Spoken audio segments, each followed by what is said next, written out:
Hello friends, கத்திரிக்காய் குச்சி கருவாட்டு குழம்பு தான் இப்போ நம்ம செய்ய போகிறோம். வாங்க வீடியோக்குள்ளே போகலாம். ஒரு கடாயில் எண்ணெய் ஊற்றிக்கின்னு வெந்தயம் போட்டு நல்லா தாளிச்சுக்கோங்க. கருவேப்பிலை, கொத்தமல்லி, பச்சை மிளகா, தேவைப்பட்டால் பூண்டு ஒரு 4-5 பல் நச்சு அதிலே போட்டு வதக்குங்க. நல்லா வெங்காயம் பொன்னிறமாக வந்தவுடனே தக்காளியை போட்டு நல்லா வதக்குங்க ஃப்ரெண்ட்ஸ். தக்காளி நல்லா வதங்கி வர்றதுக்கு உப்பு கல் கொஞ்சம் சேர்த்துக்கோங்க. கல் உப்பு போட்டு நல்லா வதக்குங்க ஃப்ரெண்ட்ஸ். நல்லா வதங்கி வந்தவுடனே 1 ஸ்பூன் மஞ்சத்தூளை சேர்த்துக்கோங்க. அதுவும் நல்லா போட்டு அதிலேயே வதக்குங்க.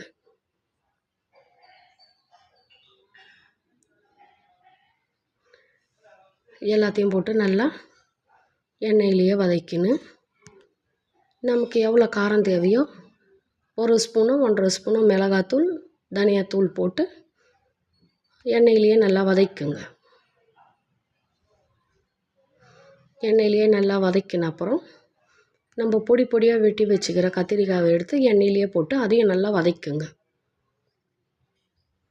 நல்லா எண்ணெயிலேயே வதங்கணும் கத்திரிக்காய்.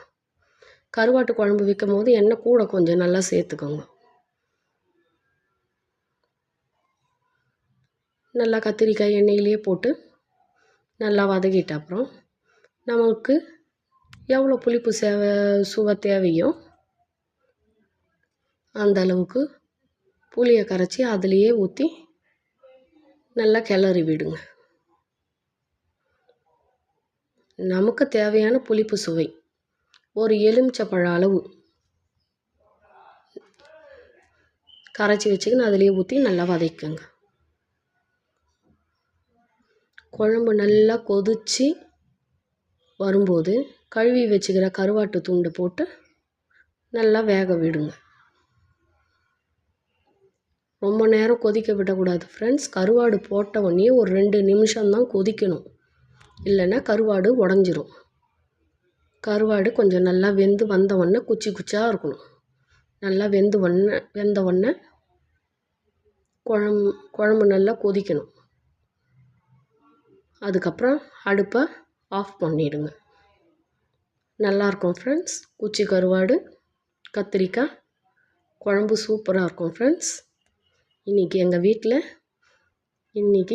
கருவாட்டு குழம்பு தான் ஃப்ரெண்ட்ஸ். வாங்க ஃப்ரெண்ட்ஸ், சாப்பிட்லாம். எல்லோரும் வாங்க.